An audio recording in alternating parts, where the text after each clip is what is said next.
So the main friendship to Eivor, other than his clansmen, was of course his adopted brother Sigurd. A fair amount is known about his life and story, so in this video I'm going to go into as much depth as I possibly can as to who Sigurd is, where his story leads, and just how much of an impact he had in Valhalla and the story overall. So if you're going to enjoy this video, then click the like button down below and do not forget to smash that subscribe button for more Assassin's Creed Valhalla videos. Now without further ado, let's get straight into the video.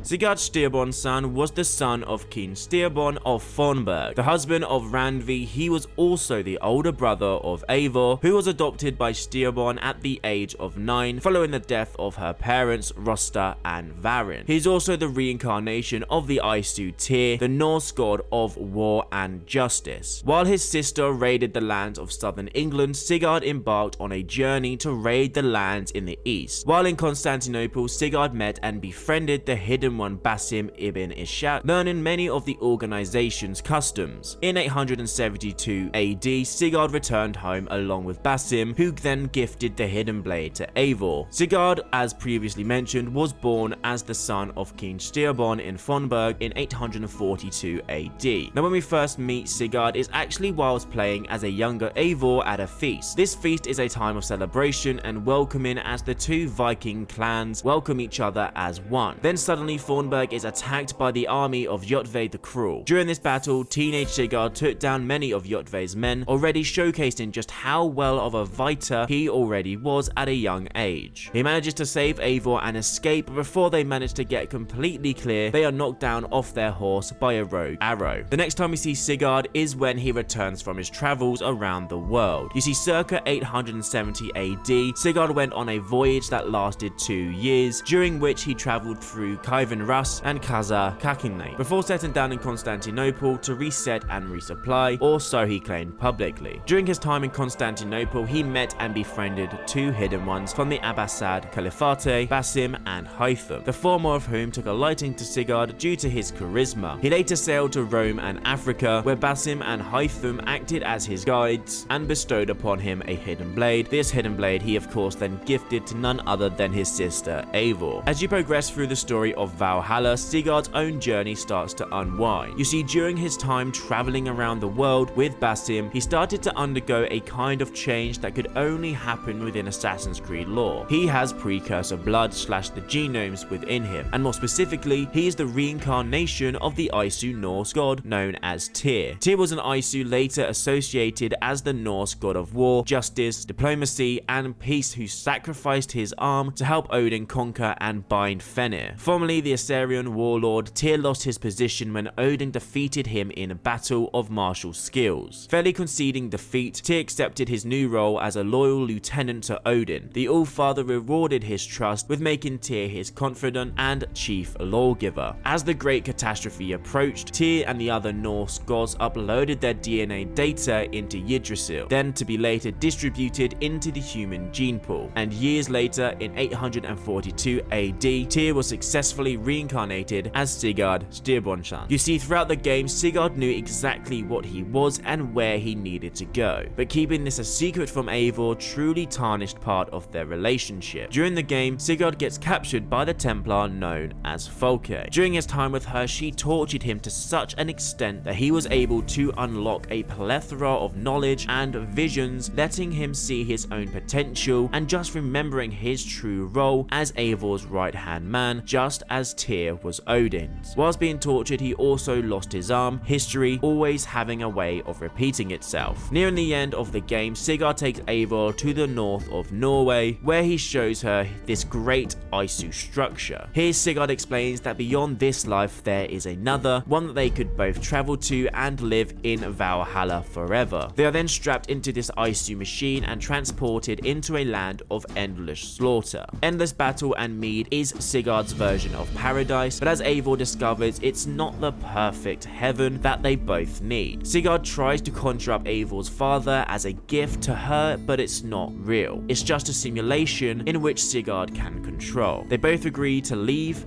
and awaiting them in the real world is none other than Basim. You see, despite revealing a sad past to Sigurd during their travels and forming a committed friendship, it turns out that the hidden one known as Basim wants Sigurd and Eivor dead. You see, it turns out that Basim is the reincarnation of Loki, meaning that he wants his fellow Isu dead in revenge for their treatment of his son. Sigurd and Eivor, working together, are able to defeat Basim and trap him within the Isu machine, where Sigurd states that Basim will live in darkness for hundreds and hundreds of years. Now here's where things get a little bit tricky with Sigurds Story. Within Valhalla, there are choices you make throughout the game that will give the player a few different endings. Depending on which one you get, Sigurd will either leave Eivor and the clan to go and pursue his own things, or he will stay and continue to be at the side of Eivor. If he leaves, that's it for Sigurd's story in Valhalla, but if he stays, then he can be seen around the settlement living his best life. The two then leave the Isu base, and while for Sigurd, he lives happily ever after, just with one arm missing. And guys and girls, that has been my video on the history of Sigurd. Now I hope you guys have enjoyed this video, as I